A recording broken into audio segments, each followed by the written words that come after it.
오늘 아침 우리에게 주시는 하나님의 귀한 말씀은 야고보서 3장 13절에서 18절까지의 말씀입니다. 우리 한 절씩 돌아가면서 교독하도록 하겠습니다. 너희 중에 지혜와 총명이 있는 자가 누구냐? 그는 선행으로 말미암아 지혜의 온유함으로 그 행함을 보일지니라. 그러나 너희 마음속에 독한 지혜와 다툼이 있으면 자랑하지 말라. 진리를 흘러 거짓말하지 말라. 이러한 지혜는 위로부터 내려온 것이 아니요 땅 위의 것이요 정욕의 것이요 귀신의 것이니 시기와 다툼이 있는 혼란과 모든 악한 일이 있으리라. 오직 위로부터 난 지혜는 첫째 성결하고 다음에 화평하고 관용하고 양순하며 긍휼과 선한 열매가 가득하고 편견과 거짓이 없나니 화평케 하는 자들을 화평으로 심어 의의 열매를 거두느니라. 아멘. 아멘. 어떤 젊은 청년이 감옥에 들어왔는데 나이가 이제 겨우 20살입니다. 벌써 강도와 절도로 전과 우범입니다. 기가 막히죠. 딱하기 그지 없습니다.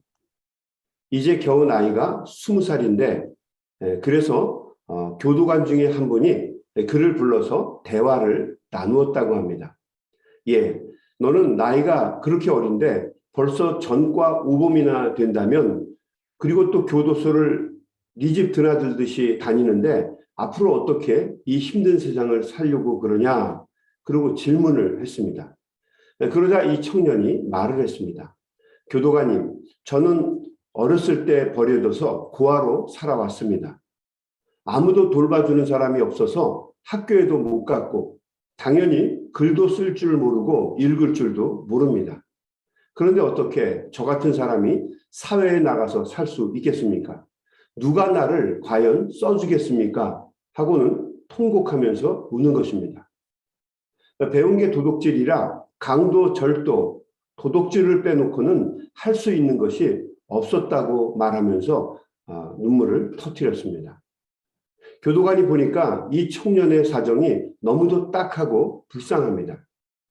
그래서 이 청년을 아들처럼 생각하고 매일 그에게 글과 학문을 열심히 가르치기 시작했습니다. 아주 똑똑한 청년으로 만들겠다는 각오로 그에게 그의 형량이 5년이었는데 5년 동안 열심히 공부를 가르쳐서 한글도 깨치게 하고 또 검정고시로 중고등학교까지 졸업해서 자격증도 받게 해주고 나중에는 방송통신대학에 합격까지 시켜주었습니다. 이제 새로운 인생을 살 수 있게 된 것이죠.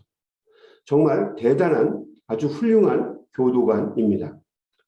그리고 다시 1년이 지난 후에 이 청년은 만기 출소를 하게 되었습니다. 그리고 새로운 인생을 시작하게 된 것이죠. 교도관은 정말 기쁘고 마음이 뿌듯했습니다. 자기 인생에 있어서 가장 큰 일을 했다는 자부심도 생겼습니다. 자신의 노력으로 한 젊은이가 새로운 인생을 찾았고 다시는 이런 범죄 세계에 발을 들이지 않을 것이라고 믿었습니다.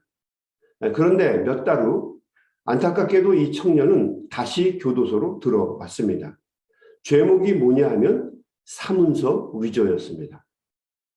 머리가 똑똑해지고 지혜가 생겨서 모든 면에서 형편이 나아진다고 해서 그 사람이 달라지는 것이 절대로 아니라고 하는 것을 보여주는 이야기죠. 사람의 근본적인 마음과 삶의 자세가 바뀌는 것이 더 중요하다는 이야기입니다. 지식을 쌓고 또 모자라는 것을 채우고 모든 환경이나 조건이 나아진다고 해서 사람의 인생이나 삶의 모습이 바뀌는 것이 아닙니다. 지식보다 더 중요한 것은 그 지식을 사용하는 사람의 마음일 것입니다. 지식이 없는 사람이라 하더라도 우리 주변에는 지혜롭게 사는 분들이 상당히 많이 있습니다. 반면에 지식이나 삶의 정보가 많이 있는데 그것을 가지고 지혜롭게 사용하기보다는 남에게 악을 행하거나 해를 입히는 데 사용하는 사람들도 적지 않습니다. 그러므로 성경은 여호와를 경외하는 것이 지혜의 근본이다라고 이야기해 줍니다. 하나님을 두려워하고 하나님을 삶의 가장 우선으로 생각할 때 사람은 하나님 무서워서라도 지혜로운 길을 걸어갈 수 있게 됩니다. 자신이 가지고 있는 지식이나 능력을 제대로 사용하는 길은 오직 하나님을 두려워할 때만 가능합니다. 그러므로 하나님을 경외하는 것이 지혜로운 삶을 사는 출발점이 됩니다. 그리고 지혜와 총명은 사람의 말이나 논리로 보여지는 것이 아니라 선행, 착한 행동을 통해서 입증되는 것입니다. 13절 말씀입니다. 너희 중에 지혜와 총명이 있는 자가 누구냐? 그는 선행으로 말미암아 지혜의 온유함으로 그 행함을 보일지니라. 진정한 지혜는 선한 행동을 통해서만 입증된다는 이야기입니다. 구슬이 서말이라도 꿰어야 보배다라고 하는 속담이 있습니다. 아는 것이 아무리 많아도 중요한 것은 그것이 행함으로 드러나는 것이 중요하다는 이야기입니다. 행위로 드러날 때만, 그리고 실질적으로 활용이 될 때만 그 지혜는 가치가 있고 유용한 것이 될 것입니다. 그러므로 야고보 사도는 선행을 독려합니다. 우리가 지혜롭고 아는 것이 있다고 한다면 반드시 그것을 선한 행동으로 드러내야 한다라고 하는 이야기입니다. 그러나 아무리 선행이라고 해도 조심해야 할 때도 있습니다. 14절 말씀. 그러나 너희 마음속에 독한 시기와 다툼이 있으면 자랑하지 말라. 진리를 거슬러 거짓말하지 말라. 이러한 지혜는 위로부터 내려오는 것이 아니요 땅 위의 것이요 정욕의 것이요 귀신의 것이니. 무섭죠? 귀신의 것이니. 16절. 시기와 다툼이 있는 곳에는 혼란과 모든 악한 일이 있음이라. 시기와 다툼이 있는 곳에서는 작은 것 하나라도 자랑하지 말아야 합니다. 아무리 선행이라고 해도 시기의 눈으로, 다툼의 눈으로 모든 것을 바라보는 사람들이 있는 곳에서는 뭔 짓을 해도 절대로 곱게 보일 리가 없습니다. 그러니까 일을 하고 나서 자랑하거나 자신을 드러내는 듯한 발언은 절대로 해서는 안 된다는 것입니다. 그것은 절대로 지혜로운 모습이 아닙니다. 그러므로 우리에게 지혜가 절실히 필요합니다. 사물을 판단하고 어떻게 행동해야 할 것인지 식별하고 또 그것을 알 수 있는 지혜를 하나님께 구해야 합니다. 오늘 말씀은 지혜가 크게 두 종류가 있다고 이야기해 줍니다. 15절 말씀. 이러한 지혜는 위로부터 내려오는 것이 아니요 땅 위의 것이요 정욕의 것이요 귀신의 것이다. 첫 번째 지혜는 땅에서 온 지혜입니다. 에피케이오스라고 하는 헬라어입니다. 세상의 지혜, 정욕의 것, 귀신의 것 이런 뜻입니다. 에피케이오스. 두 번째는 하늘에서 온 지혜입니다. 우라노스라고 하죠. 하늘의 지혜, divine wisdom, 하나님으로부터 온 지혜입니다. 땅에서 온 지혜는 정욕이라고 성경에 기록이 되어 있습니다. 정욕, 푸스키코스라는 말이죠. 이 푸스키코스라고 하는 말은 육체라는 뜻입니다. 영적인 것에는 관심이 없고 내 육체만 만족시키려고 하는 것을 푸스키코스라고 합니다. 내 육체의 만족을 위해서 다른 사람은 전혀 배려하지도 않고 또 공동체를 이해하려고 하지도 않습니다. 오직 자기만의 목적과 욕심을 채우려고 노력합니다. 당연히 자신의 푸스키코스만 만족시키려고 합니다. 다른 사람을 배려하지 않는다면 거기에는 반드시 다툼과 분쟁이 일어날 수밖에 없습니다. 아무리 거룩하고 훌륭한 하나님의 일을 한다 할지라도 푸스키코스, 정욕이 일어나게 되면 반드시 거기에는 다툼과 분쟁이 일어날 수밖에 없습니다. 그래서 하나님의 거룩한 일을 하면 할수록 모든 사람을 덕스럽게 만들기 위해서라도 우리는 말을 삼그고 겸손을 항상 염두에 두어야 합니다. 예전에 현대 최고 3인의 세계적인 테너라고 불리우는 루치아노 파바로티, 그리고 호세 까르라스, 플라시도 도밍고, 이 세 사람이 함께 모여서 노래를 했던 적이 있습니다. 세 사람 다 엄청난 사람들이죠. 한 사람을 모시기도 힘이 드는데 누구의 발상인지는 모르겠지만 엄청난 돈을 주고 세 사람을 한 자리에 모아 놓았습니다. 그리고 그 사람들이 노래를 부르는 거예요. 그러니까 여러분, 얼마나 환상적인 무대가 되겠습니까? 그런데 세 사람이 모여서 서로 지지 않으려고 노력을 하는 것을 보면서 사람은 아무리 선한 것을 해도 지지 않으려고 하는 시기심과 질투심이 본성적으로 있다라고 하는 것을 사람들은 그 음악회를 통해서 알게 되었습니다. 그 대단한 음악가, 얼핏 생각하면 대충 흉내만 내도 대단한 무대가 될 것 같은데 그 사람들이 서로를 경쟁하면서 죽기 살기로 노래를 잘 부르는 겁니다. 아무튼 음악은 더 좋아졌겠지만 심미안으로 그 음악회를 보는 사람들은 사람의 마음속에는 서로 지지 않으려고 하는 욕구가 있고 시기심이 있구나라고 하는 것을 보았을 것입니다. 신앙의 세계에서도 마찬가지입니다. 찰스 스폴전 목사, 대단한 분이죠. 캠벨 모건 목사, 그리고 F.B. 메이어 목사, 이 두세 사람은 대단한 영성을 가지고 있는 목사님들입니다. 이 세 분이 동시대에 같이 영국에서 목회를 했습니다. 당연히 세 사람 다 엄청나게 많은 사람들이 모여드는 큰 교회를 이루었습니다. 그런데 메이어 목사님이 나중에 자신의 책에서 이렇게 고백을 했습니다. 자기가 두 사람보다 교회가 작아서 항상 열등의식을 가졌다라는 이야기를 했어요. 메이어 목사의 교회도 엄청난 교회입니다. 수만 명이 모이는 교회죠. 그 엄청나게 큰 목회를 하고 있는데도 불구하고 다른 두 사람을 비교하고 바라보면서 그런 시기와 질투의 마음을 가졌다는 거죠.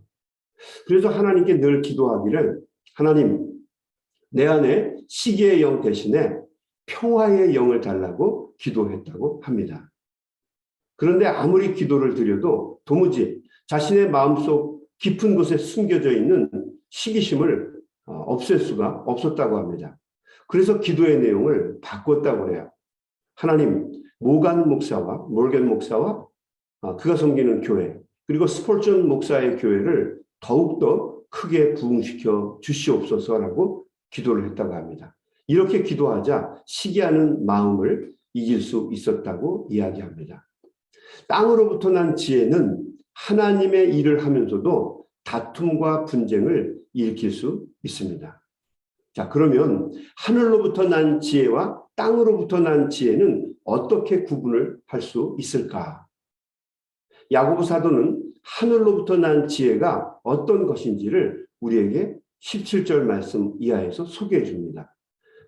분쟁과 다툼이 없는 지혜는 이렇게 드러나는 지혜입니다. 17절 말씀. 오직 위로부터 난 지혜는 첫째, 성결해야 된다는 거죠. 다음에 화평을 도모하는 것, 화평하고 관용하고 양순하며, 미크라고 할까요? 미크, 양순하며 긍휼과 선한 열매가 가득하고 편견과 거짓이 없나니 화평하게 하는 자들은 화평으로 심어 의의 열매를 거두느니라 그랬습니다. 위로부터 난 지혜, 정리해보면 뭡니까? 성결, 화평, 관용, 양순, 긍휼, 선한 열매, 편견과 거짓이 없는 것, 이것이 바로 우라노스, 위로부터 난 지혜다라고 하는 것입니다. 우리가 지혜가 있다고 생각하고 지혜로운 삶을 살았는데 그 결과는 반드시 성결하고 화평하고 관용하고 양순하고 긍휼하고 선한 열매가 맺히고 편견과 거짓이 없는 것으로 나타날 때만 그것이 바로 위로부터 내린 지혜다라고 이야기를 하고 있는 것입니다. 순결함이 없는 선함, 편견과 거짓이 없는 거짓으로 가득 찬 평화, 서로에 대한 보살핌이 없는 배려, 선하지 못한 순종. 여러분, 이런 모습들은 아무리 잘해도 결코 아름다운 모습이 될 수 없습니다. 아름다운 지혜가 아니에요. 아마 이것은 사도 바울의 성령의 9가지 열매와 똑같은 맥락일 것입니다. 그 9가지 열매가 뭐죠? 사랑, 희락, 화평, 오래 참음, 자비, 양선, 충성, 또 뭡니까? 온유, 절제. 9가지 아닙니까? 좋은 나무는 그 열매를 보고 아는 것처럼 하나님으로부터 온 지혜는 오직 그 지혜를 통해서 우리가 읽은 이 열매들이 맺혀질 때만 그것을 우리가 참다운 지혜, 하나님으로부터 온 지혜라고 이야기할 수 있는 것입니다. 선목선실, 선한 나무가 선한 열매를 맺는다라고 하는 거죠.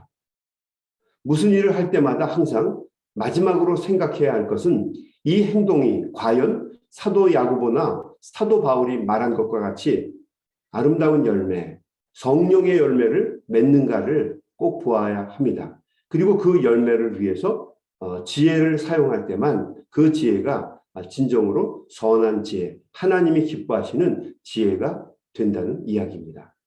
그렇지 않으면 그것은 땅의 지혜에 불과합니다. 정욕의 지혜가 되고 말 것이죠. 스페인 사람들은 손님을 맞을 때 항상 이런 말로 인사를 나눈다고 합니다. 미카사 에스투카사, 미카사 에스투카사. 내 집이 당신 집입니다. 자신의 모든 것을 내주는 말입니다.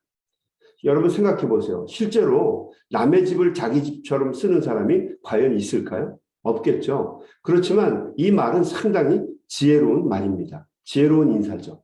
내 집이 당신 집입니다. 미카사 에스투카사, 미카사 에스투카사. 내 집이 당신 집입니다. 이 인사는 옛날 초기 기독교 선교사들에 의해서 생겨난 전통이라고 합니다. 자기를 먼저 비워 나누는 지혜이죠. 여러분, 이 인사를 들으면 그래도 뭔가 기분이 좀 좋아지지 않습니까? 그냥 아무개 집처럼 편하게 쓰세요. 당신 집처럼 편하게 쓰세요. 미카사 에스투카사. 이 이야기를 들으면 뭐 그렇게 살지 안 살지 모르겠지만 이분이 당신의 모든 것을 비워서 나를 섬기고 있구나라고 하는 느낌을 갖게 되죠. 사람들은 좀 더 가지려고 하고 매사에 주도권을 잡으려고 하는데 그런 마음과 삶의 자세는 아무리 지혜로워도 결국 다툼과 분쟁만 일어날 뿐이라는 거죠.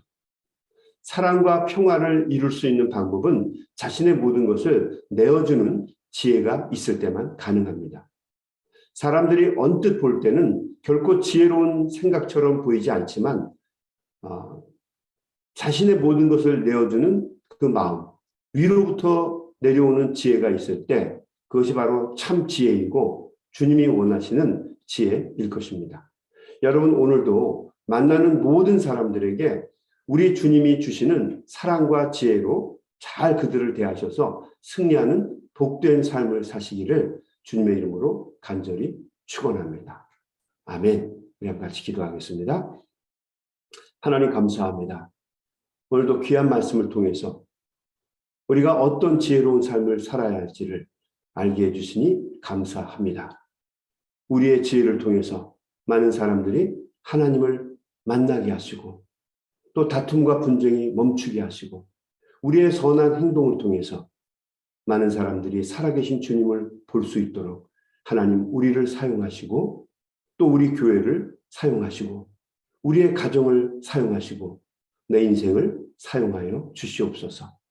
오늘도 이른 아침에 깨어서 잠을 줄여가며 하나님 앞에 기도하며 예배로 일주일을 시작하는 우리 사랑하는 소명교회 가족들을 주님께서 붙잡아 주시고 오늘도 주님과 교통하며 주님으로부터 말씀도 듣고 또 주님께 간절한 마음으로 기도할 때에 한 소리도 땅에 떨어지지 아니하고 하나님의 전에 상달되는 귀한 은혜가 있도록 축복하여 주시옵소서. 예수님의 이름으로 간절히 기도드리옵나이다. 아멘. 우리 다 같이 간절한 마음으로 소리내서 기도하면서 세상으로 나아가겠습니다. 우리 소리내서 기도합니다. 하나님 아버지 감사합니다. 오늘도 우리 사랑하는 귀한 종들 하나님 아버지 이렇게 깨어서 기도할 수 있게